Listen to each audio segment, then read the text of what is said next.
This week, I'm working down in the heart of St. Margaret's Bay, where my parents recently purchased a beautiful oceanfront property. For my mom's 65th birthday, she asked for a pair of kayaks so she can explore the ocean and enjoy all the islands nearby. Personally, I thought it would be a really nice touch for me to build her a canoe and kayak rack.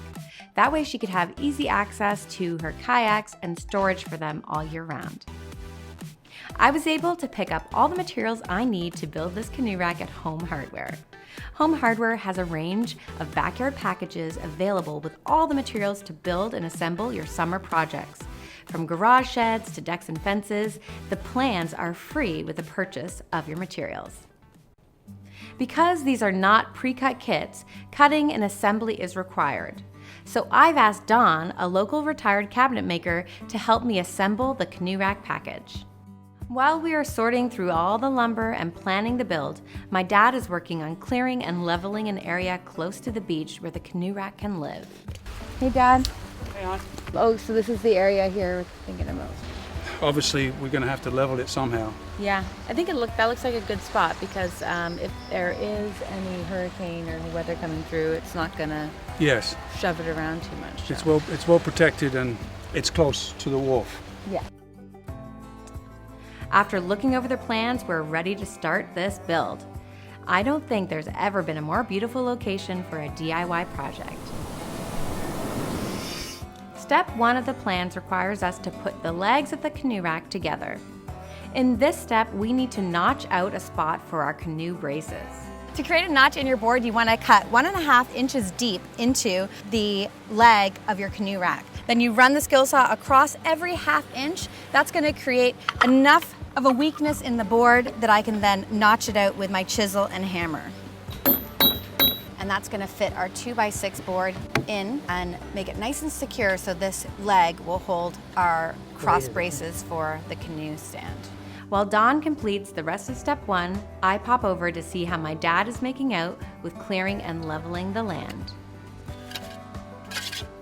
My dad is still working on leveling off the ground where we want to put the canoe racks. He's on day 2 of digging and leveling out the space. But for now, Dawn and I are going over the plans and we're going to start putting together some of the pieces of lumber that we cut yesterday to create our legs. The next step is getting the shoes attached to the legs of the canoe rack. Once that's done, we can finish cutting all the pieces of wood for the trusses. Dawn creates a template from one piece of wood that we can follow to make the other 17. We get an assembly line going and manage to cut all the wood fairly quickly. But now we have to put some of the trusses together, which requires a bit of problem solving and teamwork. I've been learning a lot of great tips and tricks from Dawn, who seems to have one great hack after another. So in order to make sure that your collar ties are square, a great little tip that you can use is just measure from one corner of your board to the opposite corner. And if the measurements are the exact same on both angles, then you know that you're square. 53.5, and now we switch. 53.5, we know it's square. And then we can secure the collar tie. At a cottage last weekend, and there was a bunch of old fellas sitting around in a circle jamming, and I recorded a little bit of it because I thought it was so cute.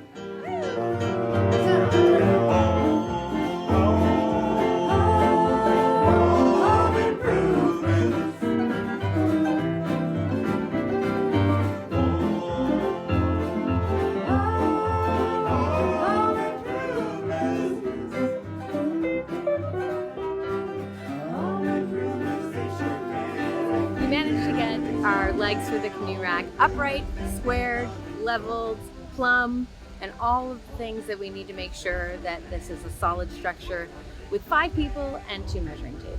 I don't think you need 5 people to do this, but it sure helps when you have your family around. We need to get the joist level pushed up to our brace or wood that's going along the end. So it takes a lot of muscle to do it, or you can just use a clamp. Get it up there. Once the trusses are secured with screws and nails, we're ready to install the roof and the shingles. Now we have a beautiful, solid project that will last for many years to come.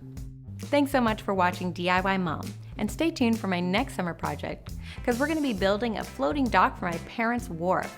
And if you love my DIY projects, be sure to subscribe to my YouTube channel and find me on Instagram at diymom.ca. That way you can see us working behind the scenes and then all the beautiful final looks from my home renovation projects.